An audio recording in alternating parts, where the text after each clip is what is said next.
Good evening, friends. Welcome to our friends in person and welcome to our friends online. How feels everyone? How is everyone? Wonderful. Let's pray together. Divine Mother, Heavenly Father, friend, beloved God, great masters, Jesus Christ, Babaji Krishna, Lahiri Mahashaya, Swami Shri Yukteswar, beloved Master, Paramhansa Yogananda, saints of all religions, we humbly bow before you and invoke your presence. Help us in our lives to say yes to life with spontaneous willingness, with the greatest joy, with the deepest love for the privilege you have given us to love you and serve you. May we share you with all. Om, peace. Amen. We want to welcome you again to our special launch of Nayaswami Parvati's Say Yes to Life. And it's going to be an informal evening of sharing with Parvati, and we're going to intersperse it with some music, and Dambara and I are going to start with a chant by Swami Kriyananda called I Am Free. So we welcome you, whether you're at home or in person, to join us so that we can awaken our enthusiasm to say yes to life. And really that's the key, like the ignition, turning on the engine of our willingness. So join us in this chant, I am free.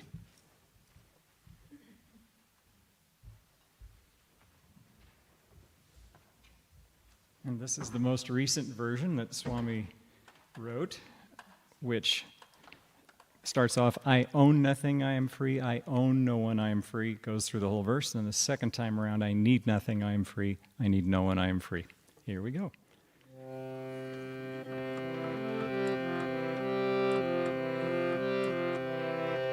I own nothing, I am free. In myself, I am free. I own no one, I am free. In myself, I am free.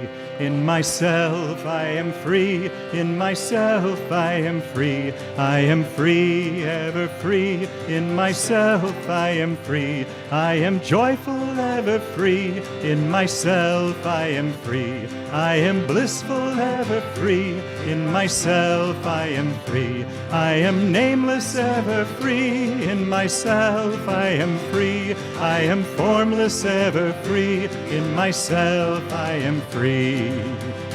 I need nothing, I am free. In myself, I am free. I need no one, I am free. In myself, I am free. In myself, I am free.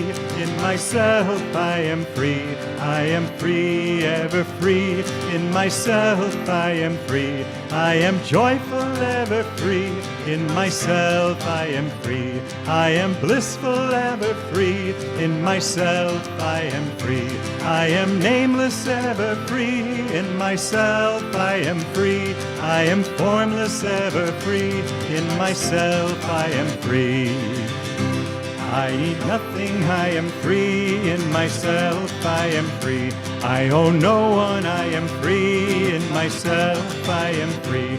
In myself, I am free. In myself, I am free. I am free, ever free. In myself, I am free. I am joyful, ever free. In myself, I am free. I am blissful, ever free. In myself, I am free. I am nameless, ever free. In myself, I am free.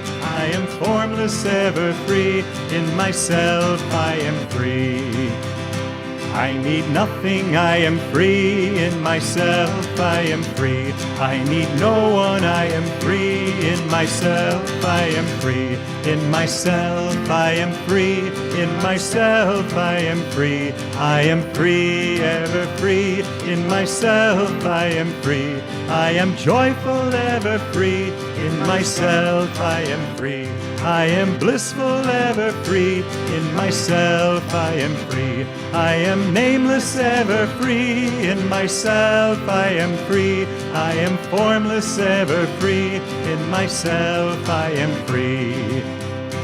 I own nothing, I am free. In myself I am free. I own no one, I am free. In myself I am free. In myself I am free. In myself I am free. I am free, ever free. In myself I am free. I am joyful, ever free. In myself I am free. I am blissful, ever free. In myself I am free. I am nameless, ever free. In myself I am free. I am formless, ever free. In myself I am free. I need nothing, I am free. In myself I am free. I need no one, I am free. In myself I am free. In myself I am free. In myself I am free. I am free, ever free. In myself I am free. I am joyful, ever free. In myself I am free. I am blissful, ever free. In myself I am free. I am nameless, ever free. In myself I am free. I am formless, ever free. In myself I am free. I am nameless, ever free. In myself I am free. I am formless, ever free. In myself I am free. I am nameless, ever free. In myself I am free. I am formless, ever free. In myself I am free.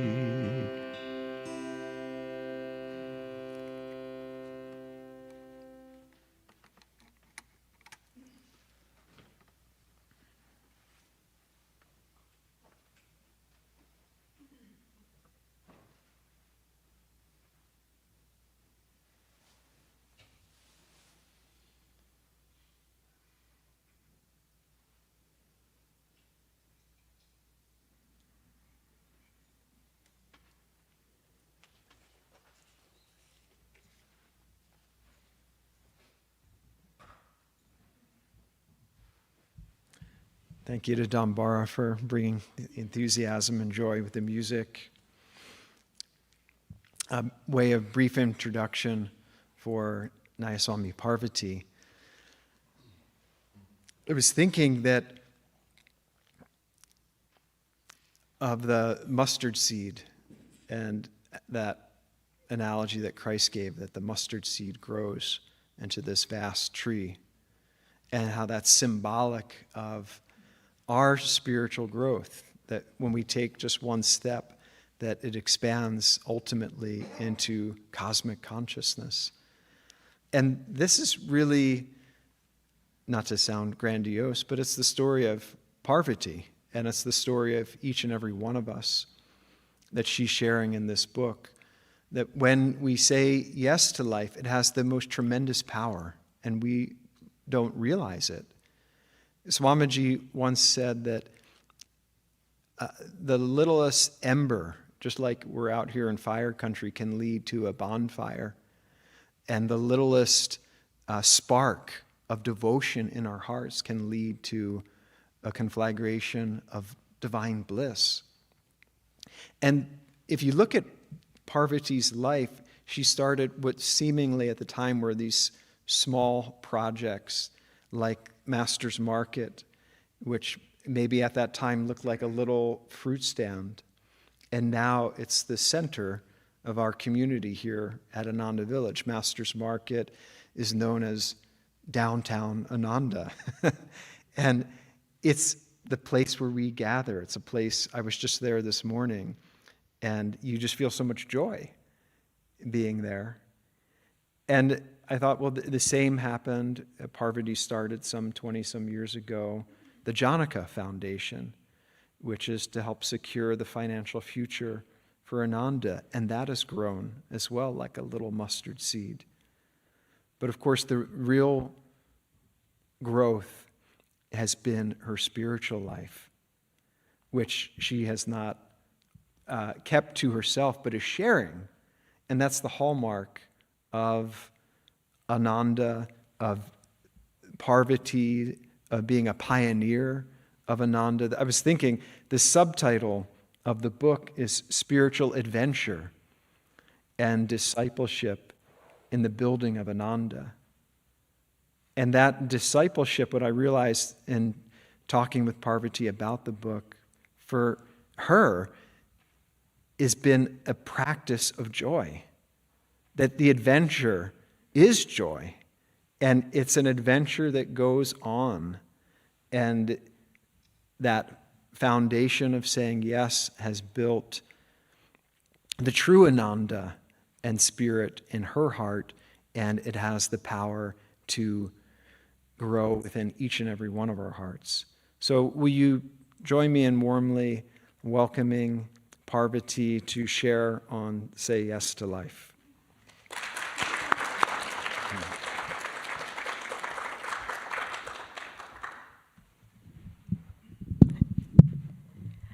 Thank you very much. It's great to spend this time with you this evening.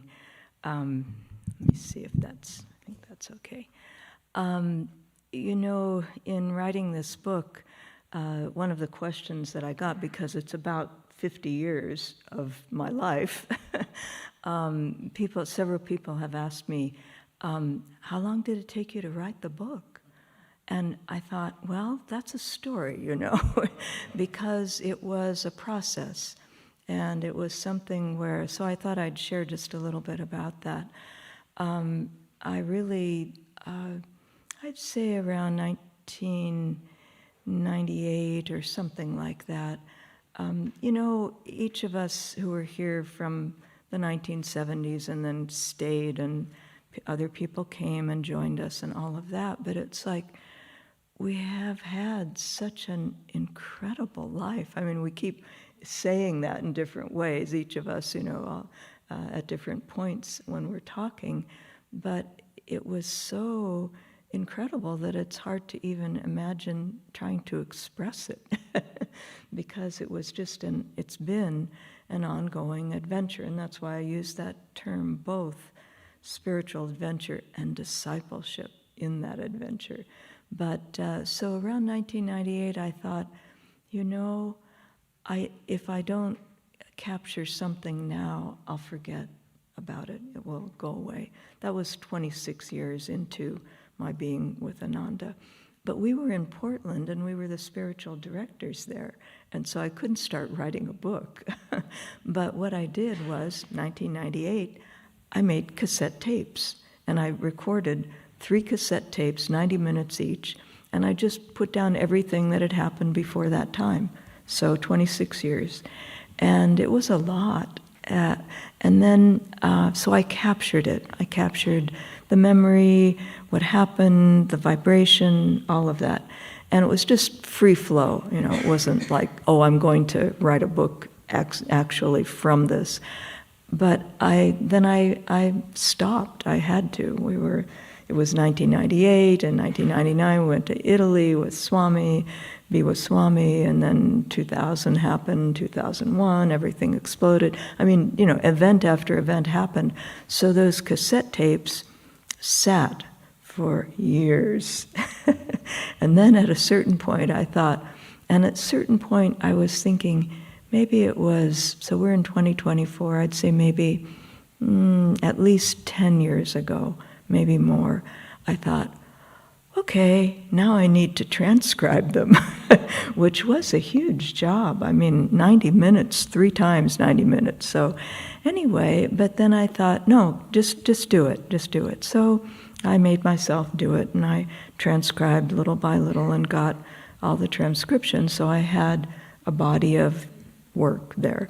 And then for a number of years, I'd say probably 8 or 10 years, every time I had seclusion, I just work on it a little bit more. But one, I'm not a writer by profession or by experience, and two, I didn't know what I was doing. I didn't know how to edit. And so I just pare it down, looking at, I didn't want it to be too personal. I didn't want it to be hurtful. There were things that happened that it was like, whoa, that happened, and but I didn't want that. I wanted it to be just an experience of the time. And so I just pared it down. And then a few years ago, I was 76, and I thought, now's the time. Either it gets edited now and we're moving forward into something like a book, maybe, I'm not sure, because when you get so close to things, then all along I'm thinking, is anybody really going to be interested in this? I mean, it's meaningful to me because it was so amazing and such an incredible spiritual adventure with Swami Kriyananda. And so I thought, no, okay, let's just stop this, I can't go any further, and let me edit. And so I started out briefly with Bob Stoltzman. He couldn't continue.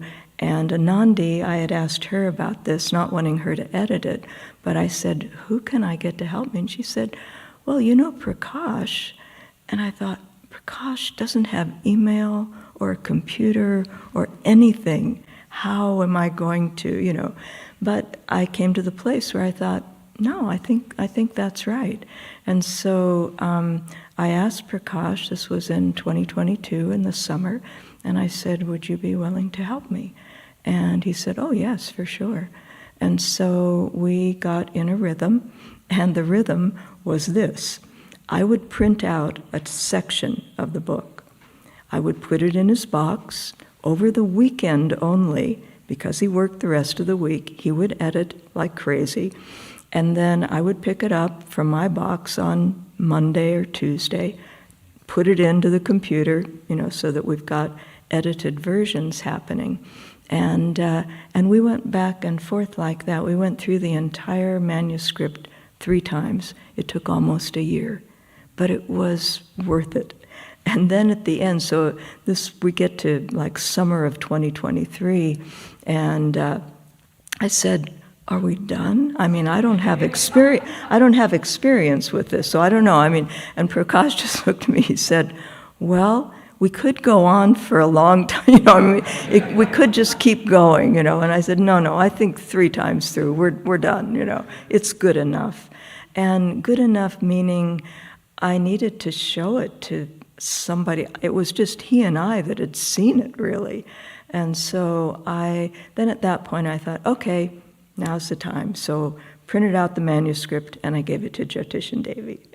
And I thought, yeah, I don't know if it's worth anything. I really don't know. It's too close to me. It's just my memories, my life.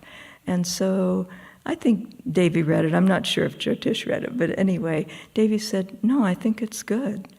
And that was good enough. And so then I talked to Narayan and Dharma Devi, and I said, well, why don't you take a look at it and see if you think it's a book. And so they did, and so we started the process in the fall of 2023. So to write a book, it is hard work.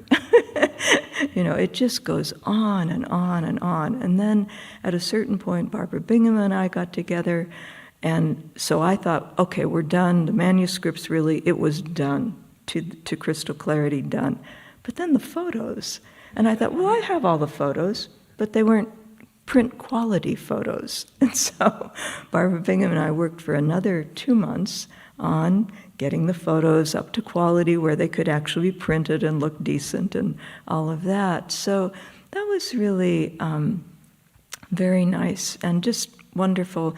When you're writing, I learned, because this is the only book I've ever written, it's like you start like this. These ideas are just out there, and they're big and they're grand, and you bring them down and you edit and you bring them down and you bring them into a little thing like this that's called a book. It's a very interesting experience. Anyway, but also along the way, I would get ideas. I'd get feedback from Swami or Master, or just, there was one point where I said, oh my God, I didn't write at all about the Nayaswami order, nothing. And so I went back and wrote a section on that, but just bringing it down, and bringing it down to where it would be, as Swami said, editing is like plumbing. So you're bringing it all down to something that's enjoyable to read and interesting. And so one of the comments that I've gotten that I keep telling Prakash periodically is, wow, this book is pretty well written. I learned a lot about the English language, my use of it, and how it really should be expressed. Yeah, because how you speak generally, it's not how it is written in a book. So anyway, there was that part. So it's been quite a process. I'm very glad it's done. And when I go back, I didn't read it for a long time because it was too much. I had been with it too much. But when I went back and read it, I thought, no, I think it's good. Because really it's the story of my life with Swami Kriyananda. And it's like, so it's very close, and it's something that for me was like life-changing, deeply inspiring, but ongoing. It's like, how do you keep doing that for over 50 years? And so some of that is captured here. The flavor of Ananda in the early years was very different than now. I mean, you look at pictures and it's like, it just looks primitive and, mud and all of that. It was wonderful. It was just really incredible, because it was like, here we are. When I arrived, and when I first heard Swami Kriyananda, just at a Sunday service, first time that I went to one at the meditation retreat, and I heard him talk about the teachings of yoga. I don't even know what he said, but the vibration was so appealing. And it reminded me, I had just read, like a few weeks before, the autobiography for the first time. And when I heard Swami speak, I thought, it's just like Yogananda. It's the vibration, not the words, the vibration, the consciousness, the spiritual adventure, all of the path. And so that was just an experience, a taste. And then I had to go back. I was living with someone at the time. We tried to move here in the fall of 1971, and we had come in the summer. It was sunny, dry, warm, really, everything was nice, easy. We came back at the end of September. It was cold, rainy, dark, and it snowed about a week after we were there. We were trying to move there at that time, and I thought, no way, we have to leave immediately. And luckily we did, because that winter there were feet of snow that started at the beginning of October and just kept going all winter. Yeah, it was just incredible. So luckily we went back to Bay Area. But when we did, and these are things that are all in the book, but I'm just remembering that flow. When we did that, we took with us the techniques. And I was, at that point in that summer, I was a mail carrier. It was a temporary job, but I had to be at work at 6:30 in the morning. So we got up at 3:30 to meditate because there was no other option, and we were really into it. So energization, yoga postures, meditation, Hong Sa technique, Om technique, whatever we had, we did. And it was just wonderful. It was real spiritual adventure because we could feel the power of the teachings and the techniques. And Swami wrote $1 a month club, and so we'd get those periodically in the mail. Remember 1971, nothing other than that, no digital world. But also when I came here, and the things that I noticed in particular was how normal Swami Kriyananda was. He was a real person. He was a man. He was dynamic, but not overbearing, just dynamic, full of energy and joy and building Ananda. But it was very natural. And when I was reading through the book before, in the last day or so. And so we didn't announce that we were coming. We just arrived with a 15-foot trailer and a little Rambler station wagon. And we parked up at the meditation retreat, and we told Satya, we're here. Yeah, because I had asked about membership the summer before when we first visited, and people would just get very vague and just say, oh yeah, maybe so-and-so knows about that over there. But nobody could tell me anything. And there was no phone. I mean, you couldn't easily get a hold. So we just arrived, I thought, great, let's just be there, we'll arrive. But then about a month and a half later, Spiritual Renewal Week happened, Kriya initiation happened, took that. But there was a membership meeting, because they actually had membership meetings. Swami was on the membership committee, Jyotish, Seva, Lakshmi, Devi, probably a few others. But at any rate, so we were like, uh-oh, we've just arrived. They don't know us at all. All we said is, we're here. And so we went to the membership meeting, and it was Swami, and we were a little concerned. They were just relaxed and laughing and happy, and Swami looked at us and he said, so, you want to be a member? What do you all, the membership committee, what do you all think about that? Should we let them in? And they said, yeah, I guess so. And then all he did was he turned to us and he said, well, I guess you're in. That was it.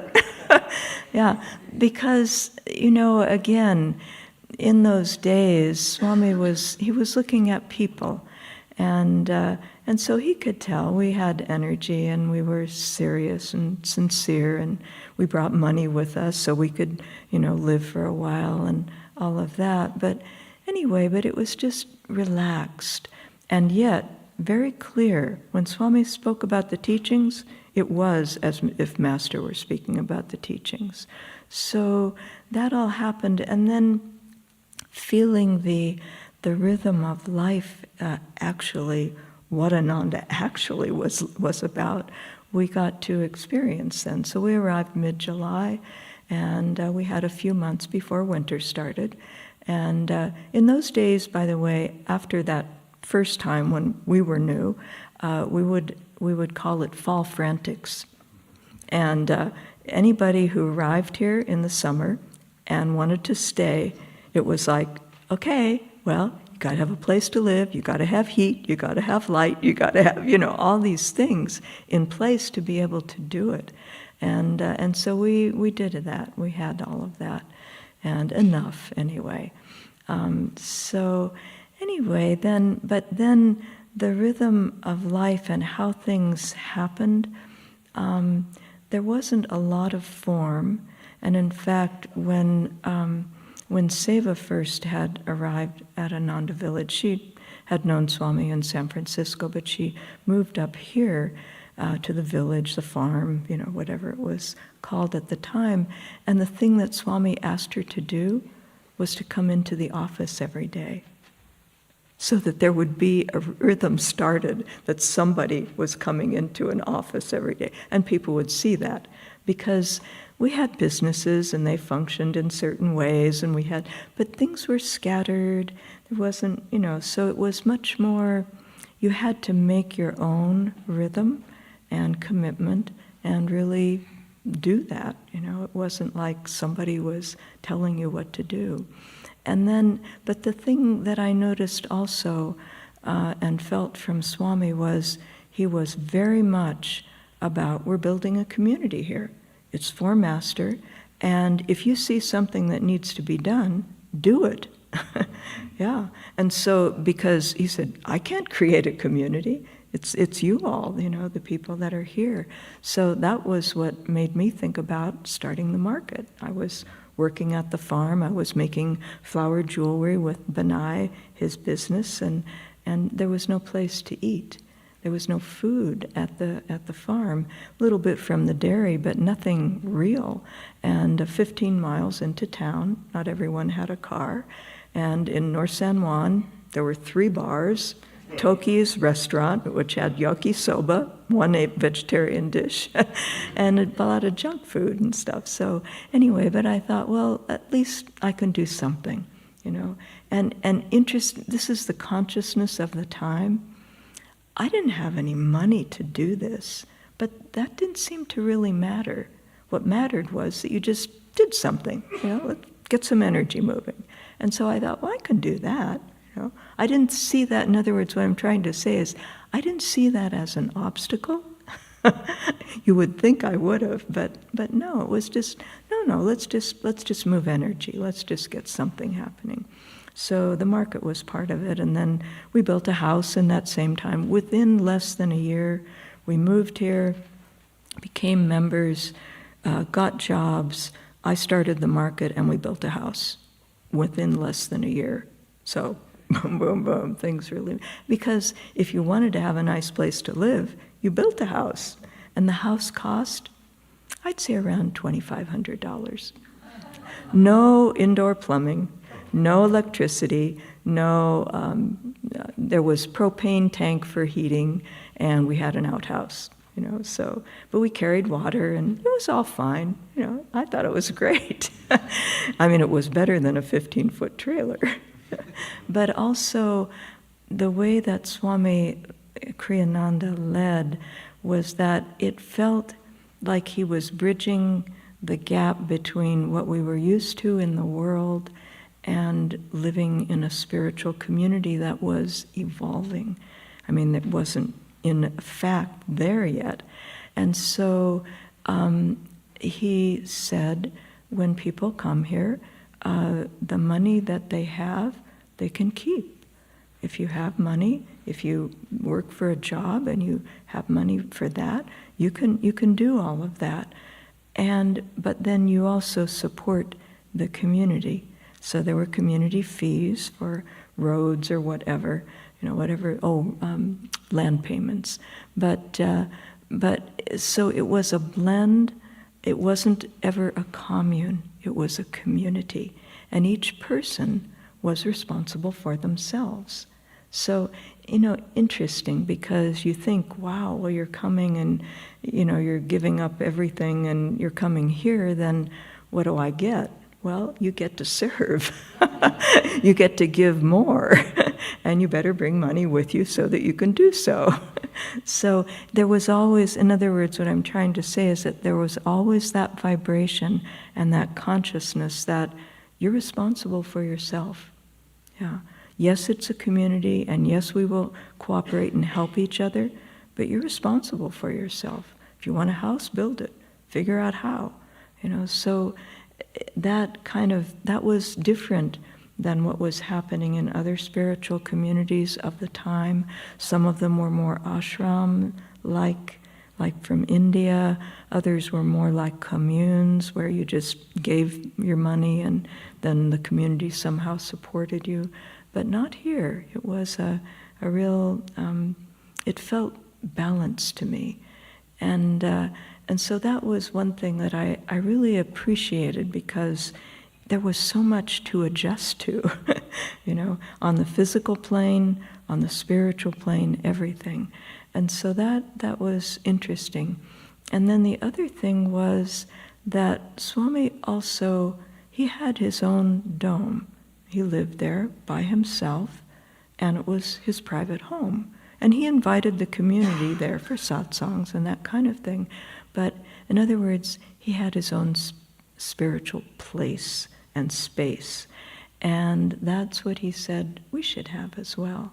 So yes, we're a community, and yes, you want to take the benefit of meditating together, but not all. That's not it. You can meditate together, yes, but then you go home and you meditate more on your own. You know, so anyway, just a very interesting combination of balance of how do you live a deepening spiritual life in a community. Because you say that word community to people and they think, oh, you're always together all the time, right? No, you have to have both. You have to have a community life and your own spiritual life. Community spiritual life, personal spiritual life. And so those things really, it was helpful for me, and I think for a lot of people that were looking for a way to deepen spiritual life, but with a balance that made sense to them. So there's that. And then I was thinking, there are a couple of stories here that I thought I'd read just a little bit of. Let me see what else here.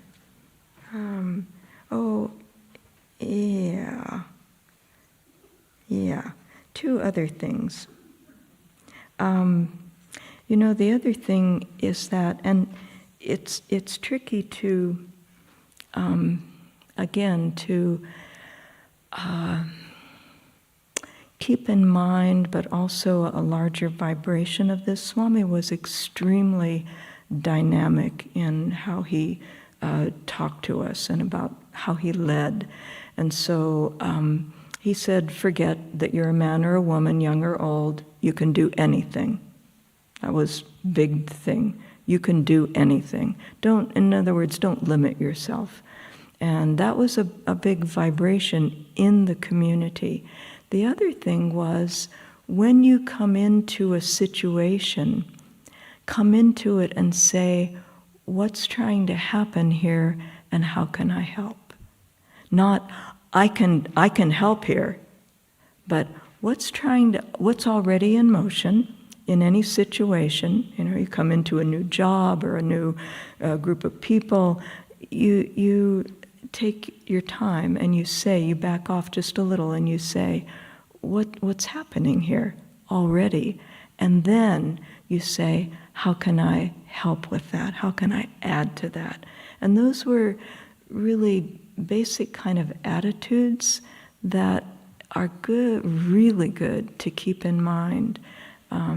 It's what makes Ananda Ananda, because without that, you just can get into a lot of different little conflicts and energy things about, well, I think it should happen this way, and we're all going to go through that. But it was very notable in the vibration of the community and what Swami put out about that and how he worked with that. The other thing is that when I started the market, he never asked me how it was doing financially. In fact, he never really asked me how it was doing. He could tell. He came into the market. He'd buy milk or veggies or, whatever. But in other words, he was supporting me in doing it. And if it were off, he would have said something and word would have gotten back to me about, But he supported us energetically, not with specifics, not coming in and say, oh, well, I think you should do. Generally, he wouldn't do that unless it was his own project. But with the market, that was something I started. But he never asked me about that. He never asked me how we were doing financially and, where we did this and bought food and all. He could see, he could feel the energy. And so, again, that also for all of us, we're working with each other. Cooperation and harmony are a huge deal. Trust. We're also, in whatever we do, we're working out karma. It's a spiritual community, so we need to make mistakes and, have the freedom to do that and not to feel boxed in by, oh, gosh, if I make a mistake. No, of course you're going to make a mistake. Anything new, you're bound to. And Swami would talk about that as well. So those are just things that I thought, oh, yeah, those are really helpful to keep in mind. And then I was thinking, these are lighter things, but Narayan was saying, will you read from the book? And I thought, I'm not sure, but this is, it's just kind of a light thing, but Yeah. So their small group was in Como in the mid-1980s, and Swami was just establishing Ananda's work in Europe. It was just beginning, and a lot of coming and going of people and where we were living, all of that. But Como, Kirtani and I happened to go over there in mid-March in 1985, and we had the opportunity, she and I, with other people traveling in other ways, but we went down to Rome, and then we went down to southern Italy with Swami. He was doing a program in Rome, and then he was doing a program in Catanzaro in southern Italy. And that was quite an adventure, because southern Italy is a whole different place than northern Italy or even Rome. In other words, I have a picture, I didn't put it in the book, but there wasn't room. But I have a picture of us having a meal with the whole group in Catanzaro. And there's big bottles of wine on the table, and they're smoking, and they're playing the guitars and chanting. And it was like, wow, all of this goes together, eh? And Swami, in the middle of it, is himself, giving the teachings, just moving right along, because there was an SRF meditation group there. And so, they were serious people, but just the whole vibe of southern Italy was very interesting. But from there, we took a little vacation, and we went to Capri. On our visit to Capri, Swami told us, you have to go. This is to Kirtani and I. We traveled with him. On our visit to Capri, Swami told us, you have to go and see the Blue Grotto, Grotta Azzurra. It's one of the 7 wonders of the world. As a young boy, sometime in the 1930s, Swami had been there with his parents and had always remembered its beauty. So down Kirtani and I went to the harbor to board a boat to take us to the Grotta. The boat we boarded was fairly large, but unbeknownst to us, one that could not actually enter the grotto. In mid-ocean, just outside the grotto entrance, and assisted by highly skilled seamen, I don't think they dropped many passengers into the water, we transferred to a much smaller boat that held 3 or 4 people. The seaman piloting this boat approached the entrance to the grotto, grabbed a large chain fastened to the roof, and swung us in. Poof, we were inside. The color of the water inside the grotto is truly amazing, a deep crystal clear blue found nowhere else. And so, taking advantage of this special moment in time, Kirtani and I said to the boatman, "Vorremmo nuotare," we want to swim. We would like to swim. And though swimming is not usually allowed, he actually let us climb out of the boat and swim. Divine Mother made an exception for us. In the water we sang Swami's song, "Swim in the blue grotto, silver on your skin." Anyway, then after that we visited Guido Odierna's studio on Capri. And then from Capri, Kirtani and I traveled with Swami by train from Naples to Florence and on to Milano, and then to Como train station. And then, but when we were on our long train ride, Kirtani, I, and Swami, when we shared a meal with Swami in the dining car, once again he paid for all of us. When I said in a humorous way, "Some friends we are," Swami looked at us both very sweetly and said, "I am very lucky to have friends such as you." Anyway, he was just very, very much with us, and very always perceptive about things. So, and also the other part that I wanted to mention is that Swami was also always looking ahead to how Ananda would grow and how it would evolve. And so Pranaba and I had a lot of time going out to centers and back to here, out again, back to here. And at one point, we had been traveling. Pranava was managing the Expanding Light, and we had set up a tour, and we had been traveling in the Southwest to bring people to the Expanding Light. And at a certain point around Sedona, which was one of our last stops, we got a phone call.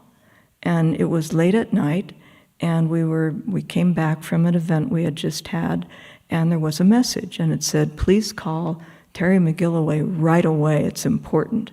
And so we thought, well, it's 9:30 at night, really? And so we did, we called, and his first thing that he said was, "How's your Italian?" This was 1989, so I had been there in 85. 1989, Swami was concerned about Assisi. It was newly evolving, Ananda Assisi and the energy balancing and all of that, and he wanted us to move there immediately, indefinitely. And we were on tour. So, at that point, I thought, say yes to life. Yes, right, I've done that. But at that point, I felt like my energy was going so much into this tour and the Expanding Light and bringing people, and now it's like, we're doing this, and it felt like hitting a brick wall, just boom, and I thought, ooh, I don't know if I can do this. I mean, we said yes, of course, but anyway, it was a very interesting, I thought, this is where yoga comes in. Stay balanced, stay calm, stay focused, and just do what needs to happen. So we had come back thinking we were going to be in seclusion here at the village for like a week or so. Swami said, "No, I need you to move right away." So we came out of seclusion, sold our car, packed up everything we owned, filled up suitcases, and took everything that we could to Italy. Yeah, but just so how are decisions made? It depends on the willingness of people. And we were very willing. At that point, we were free. We were able to move around a lot, and it was a wonderful adventure. So, but you're always looking at adventure and discipleship, and so how they fit together, how you're able to really keep that to the fore, because it wasn't just about moving to Assisi. It was about what needed to happen there and about the energy that needed to take place there, and that we could have helped with. And so we did. We did our best and had again, great spiritual adventure moving there. So at this point, I'd like to ask Dambara to come up. And, I was thinking we were talking about a chant, and I said, "Oh, I am free," and then a song. And the song that I thought about a lot was Dare to Be Different. It reminds me so much of Swami, and the qualities. So I'd like to read the words, because we'll sing it. What? Oh, yeah, well, I'm going to read them from here. I have to do this.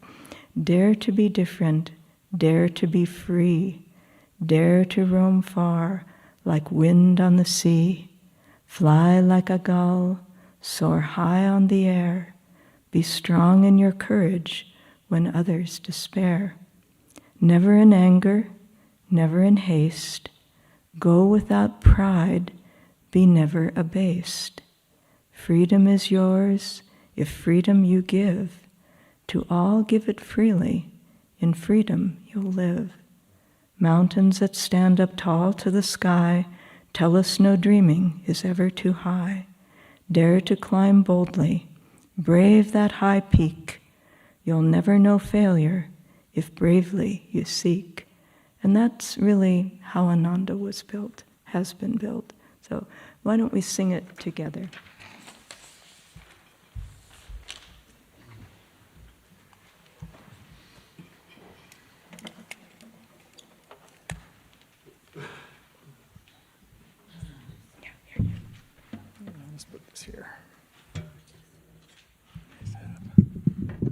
We'll We'll sing it a couple of times through.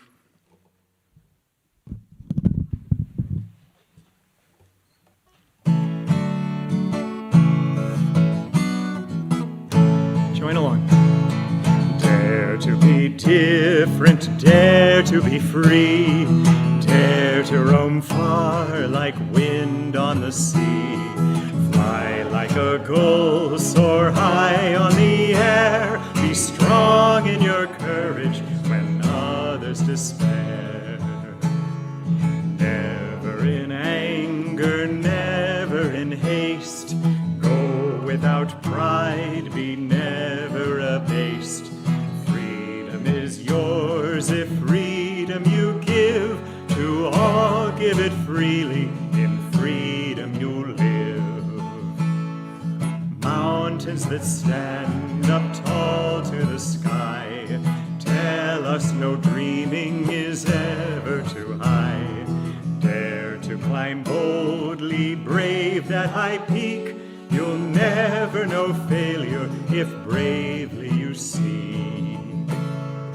Dare to be different, dare to be free, dare to roam far like wind on the sea, fly like a gull, soar high on the air, be strong in your courage when others despair.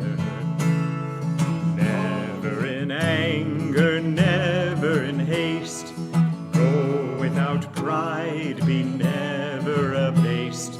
Freedom is yours if freedom you give, to all give it freely, in freedom you live. Mountains that stand up tall to the sky, tell us no dreaming is ever too high.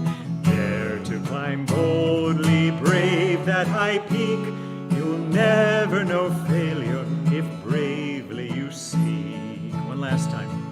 Dare to be different, dare to be free, dare to roam far like wind on the sea, fly like a gull, soar high on the air, be strong in your courage when others despair. Be strong in your courage when others despair.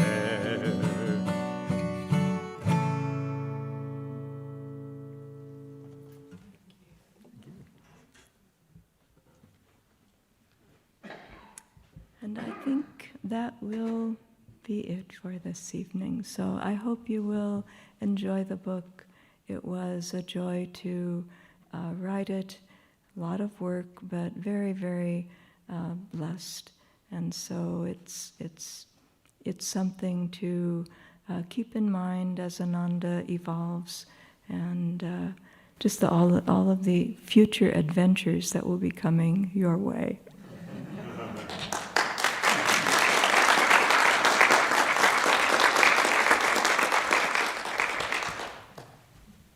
Just for those that are here present in the Temple of Light, everyone's welcome to come out for a book signing with Parvati.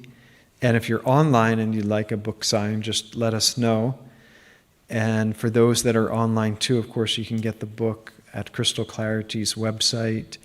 And we didn't mention, I just remembered, of course, the book is available in print, ebook, but Parvati also read it as an audiobook. We know some people listen to audiobooks, so it's available on our website and on Audible.